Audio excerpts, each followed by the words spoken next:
Hello and welcome back to the Japan Sim World channel, and today I wanted to do another kind of quick how-to video specifically on how I approach playing train sims from Japan. And like my previous how-to video on setting up the Zuiki master controller, this is actually also in response to another viewer comment. Someone had asked basically how do you pull off stopping at the stations, which in Japanese train sims, the standard for stopping at the stations is on time, within seconds of the arrival time, and within centimeters, if not right on the train's expected stopping position. It's not easy to pull that off, especially consistently, which I do not do. I'm not that consistent in these games by any stretch, but I wanted to kind of share how I approach some of these games and basically how to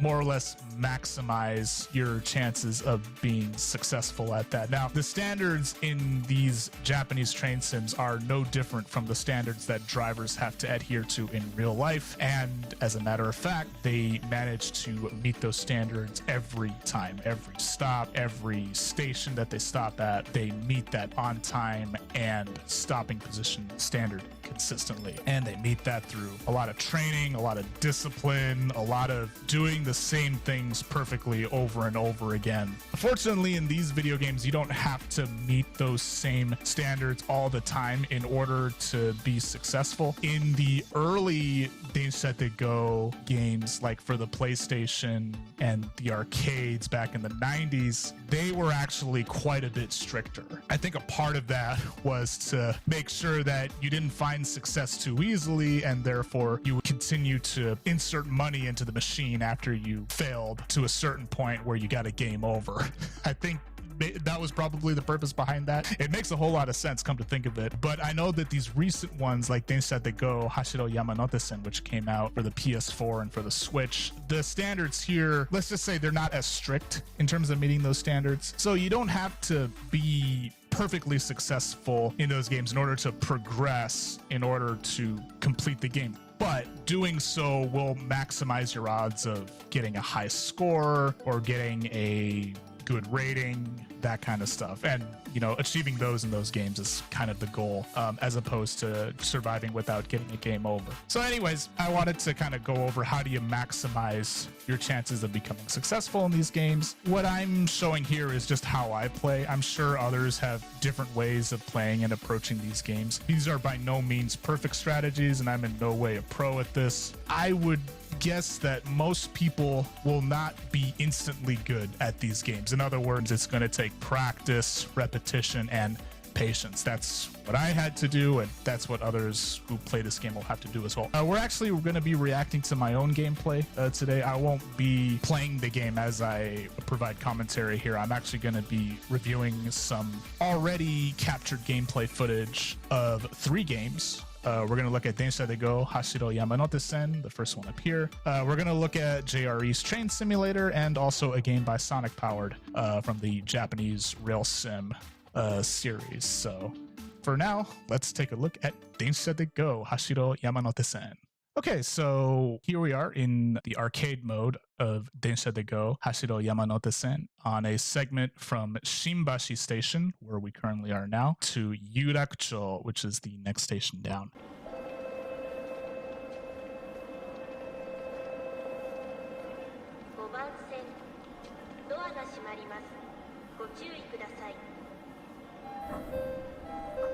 So I just wanted to go over that little noise that you just heard, as well as that announcement stating that the train on this platform is about to leave. That's essentially what they said. The cool thing about a lot of these Japanese train sims is they have these types of announcements as part of the game. Just one of the many details that these developers love to put into these games. Really adds to the realism and adds to the feel of these games, which is really cool. But also this in particular, you can actually use as kind of a cue, like, okay, we're about to leave. This is my opportunity to get ready, because as soon as you're cleared to go, you want to jump on the throttle right away in order to maximize your odds of getting there on time. So when you hear that sound or you hear that announcement saying that, you know, this train is about to leave the platform, the next thing you want to watch for is the light that goes from not flashing to flashing like a bright orange, indicating that the doors are closed. Those happen kind of in quick sequence of each other, and you can use that as your cue to go. So pause the video right here again. As you can see, the light shown next to the door has gone from not flashing to flashing kind of a bright orange color. This is also something that real life train drivers use as a cue to go. Basically, all that light is telling you that the doors are closed and you are all clear to go. Assuming there's no red train signal ahead that's stopping you. In most cases, that won't be the case. So generally what you want to do is as soon as that orange light shines, immediately you want to pull back on the throttle and get started immediately. So again, starting off and cruising to the station is pretty straightforward. Basically, all you want to do is either get close to the speed limit. In this case, it's 60 kilometers per hour. It's going to increase to 80. You don't want to go over, because if you do that, you may get hit with a penalty or an automatic train stop. And you don't want to do that because that's going to completely mess up your rhythm at that point. If there's no speed limit, usually 80 or 90 kilometers per hour is right where you want to be, unless you're driving a Shinkansen in those sims, which those are a completely different game. We won't go over those in today's video.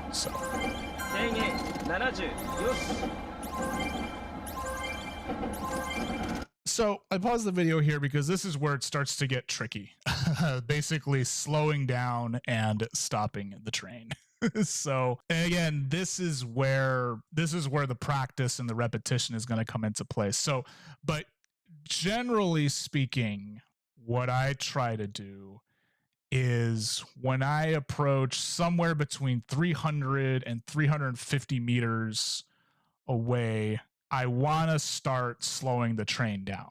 At the same time, I also want to make sure that when I get to about 300, my speed is not too high. So in other words, I don't want to be going 100 kilometers per hour at this point, because if I do that, I'm going to have to basically slam on the brakes, and in some games you'll get penalized for that because your passengers will go flying and stuff like that. So you want to be at about anywhere from 65 to maybe 75 kilometers per hour at this stage, where you're about anywhere from 300 to 350 meters away. Now for the braking position, you want to be somewhere kind of in the middle. So there's 8 positions for the brakes, 1 being the lowest, 8 being the highest. You want to be somewhere in the middle to kind of start, because if you're not applying enough brake pressure, you're not going to slow down fast enough. You're going to overrun the station. If you apply too much brake pressure, number one, your passengers will go flying. In some games, you'll get a penalty for that. And also, you'll slow down too quickly, and then you run the risk of arriving at your stop late. So anyways, that's how I tend to start the station stop, right about here, with medium braking and at about 300 to 350, maybe 400 meters if your speed is really high. So let's keep going. So you can see I have it at position 6, and speed is slowly going down. We're at about 150, and speed is starting to go down fairly gradually.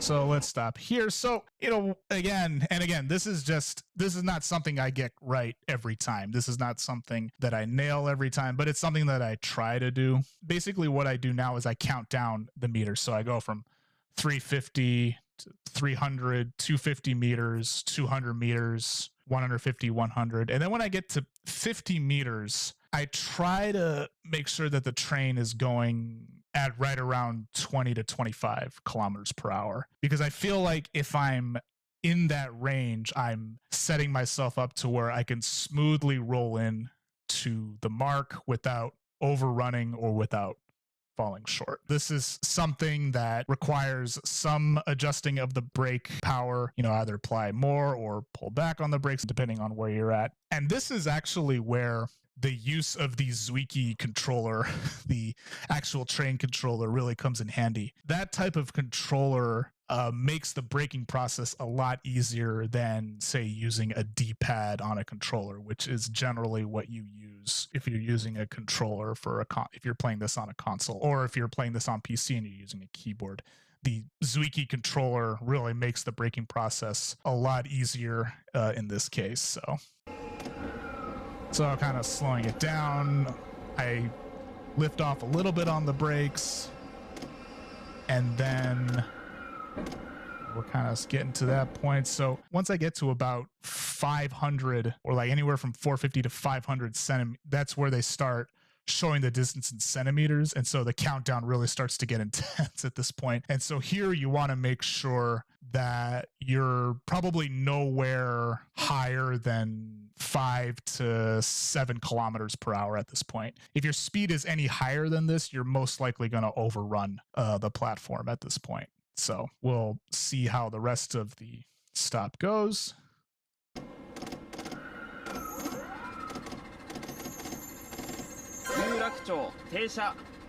So in this case, I actually got real lucky, and the stopping position was perfect. So as you can see, I did quite a bit of adjusting, kind of letting off the brake, applying more brake pressure.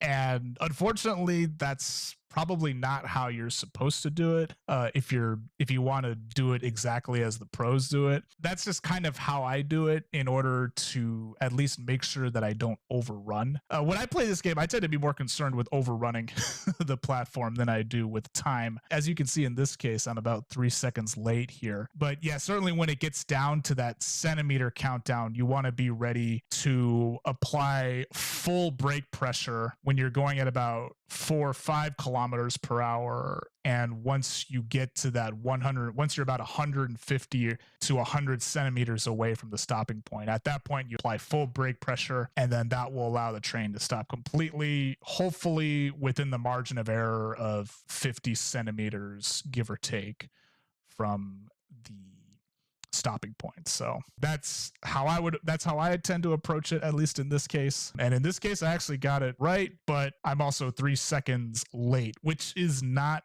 terrible, but it's not perfect. 3 seconds off is not perfect by any stretch. In fact, if you're 5 to 10 seconds off, you're already kind of in danger of throwing off the whole timetable in real life in Japan. So something to keep in mind. But this is actually a pretty decent finish. I'll show another similar example in JRE's Train Simulator. So we'll show that in a second here. Okay, so here we are in JRE's Train Simulator on the same line, on the Yamanote line. In this case, we're going from Kanda to Akihabara. So again, similar concepts. I won't go too much into detail. It's pretty similar to what I did in Densha to Go. You kind of listen for the cues to get going, and then once you see the door light come on, that's your cue to go full throttle immediately. Get as close to the speed limit as you can as you're cruising. And then at right around 300 to 350 meters away is when you want to start slowing down, using middle notches for braking power, and then making sure that you're able to slow down, and then watching your speed more closely as you get closer and closer to the stopping point. So we'll watch this kind of maybe straight through and go over kind of what happened after that. So there's your cue. Hear the door noises. There's also a countdown at the top there that you can also use in JRE's Train Simulator in this case. So there's the light, full throttle immediately, and off we go. This is actually a pretty quick stop. As you can see, we're not as far away from the next station in this case.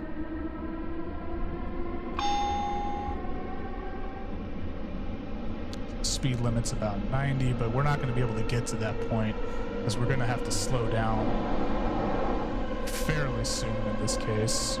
次は秋葉原です。お出口は左側です。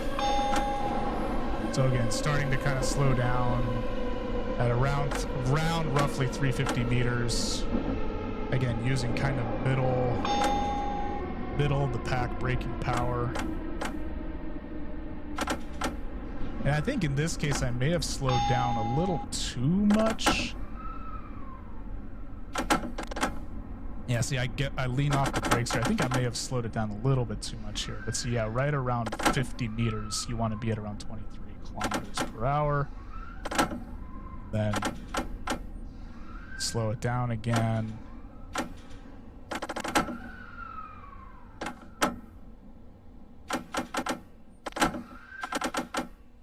And in this case, again, we're at about 0 centimeters. But we were a little bit later, I think, because I slowed down quite a bit there. So again, you know, similar concepts to what we looked at before. One thing that sometimes I try to do, kind of, because I noticed I kind of tried to do it here, is when I got to at about, say, 20 meters away, I tried to match the kilometers per hour decrease with the distance in meters. So kind of 98765, you can kind of see right there, but I didn't do it perfectly. So that might be something you can try. So, you know, for example,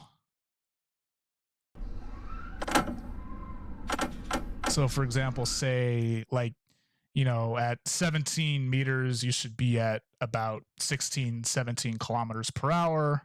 And then, you know, 10 meters be at 10 kilometers per hour, or 6 meters be at 6 kilometers per hour. That's something that maybe someone could try doing, is to try to match the rate of deceleration with the rate of distance. But again, trying to do that perfectly every time is what takes practice, kind of, in this case. So, but something I noticed, I don't know if that's as valid of a strategy. I don't know if real life train drivers do that. I actually don't know the training process for real life train drivers. So I'm just going purely based off of what I have tried to do to become successful at these games.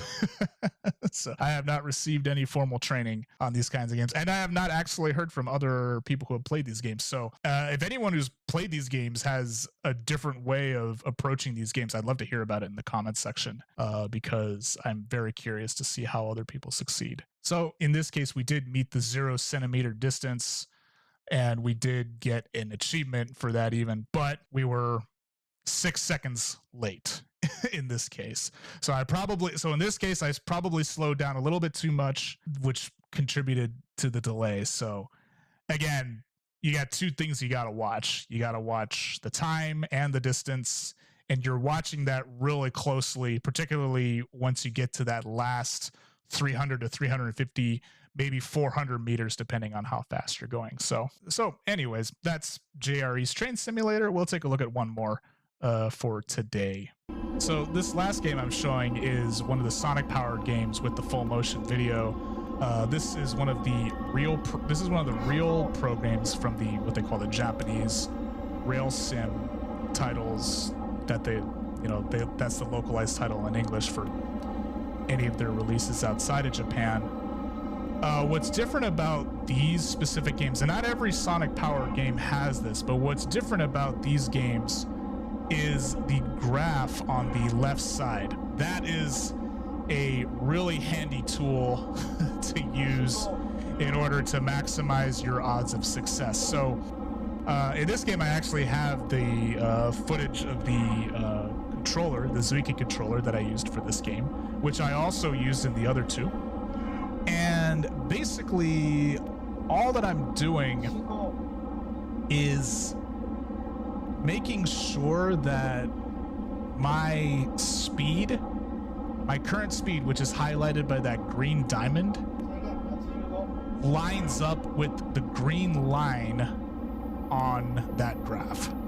That's basically all I'm doing. And it feels almost like cheating, kind of, in a sense. Also, you spend a lot of time looking at that graph more than you do the rest of, like, the scenery, which sort of defeats the purpose because you're, you know, part of the reason why we play these games is to enjoy the scenery as we drive these trains through Japan. All you have to do is make sure you stay on that green line as closely as you can. You match your train's pace, matches that on the green line as closely as possible. That will maximize your chance of success. Of course, you don't want to go above the red line. In this case, if you do it multiple times, you will get a game over. And that red line above basically represents your speed limit. So anyways, that's the additional tool that some of the Sonic Power games offer. And it's a great tool to use. Now, as you can see, you know, we're going to be slowing down quite a bit here because now the green line's going down. So again, to match that pace, we apply the brakes, and we're just kind of watching and making adjustments. So if the green diamond goes up above it, we apply more brakes. If we're below it, we apply more throttle. And yeah, that's pretty much it. So it's a little bit more straightforward. And honestly, like, probably these types of games are probably easier for people who are starting out because you have this visual aid. Now, unfortunately, once you get towards the end, towards the platform, the line goes away. Now it's kind of up to you to make sure you stop. So you want to try to visualize a line that's going straight down into that corner where the red line meets 0. So you're kind of envisioning in your head, okay, you know, I want to try and get to that corner. At the same time, you have this track visual. And so again, kind of applying the same principles from before that I mentioned before, you use that to apply to a stop. And in this case, we didn't do too bad. We stopped, I think, within 3 seconds and 15 centimeters off, which again is not terrible in this case. But anyways, that's pretty much how I approach playing most of these games. It's, you know, kind of a fairly simple approach that I try to repeat over and over as I play these games. And so yeah, again, you know, hopefully this was helpful for anyone who's looking to get into these games but is maybe finding themselves getting a lot of game overs or not getting as good of a score or ranking or whatever. And yeah, like I said, these modern games, the modern train sims now from the 2010s to the 2020s in particular are they're a lot less strict. And I think companies like Taito kind of caught on to that and made their games a little bit less strict from the first Densha they go, because yeah, the first Densha they go, if anyone has ever played it, will know that there is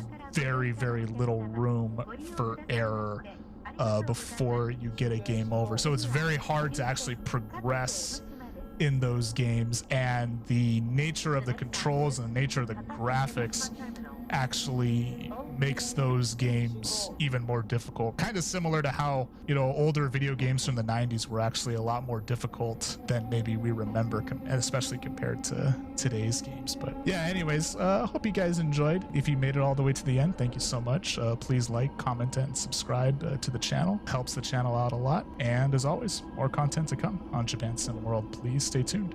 Bye-bye.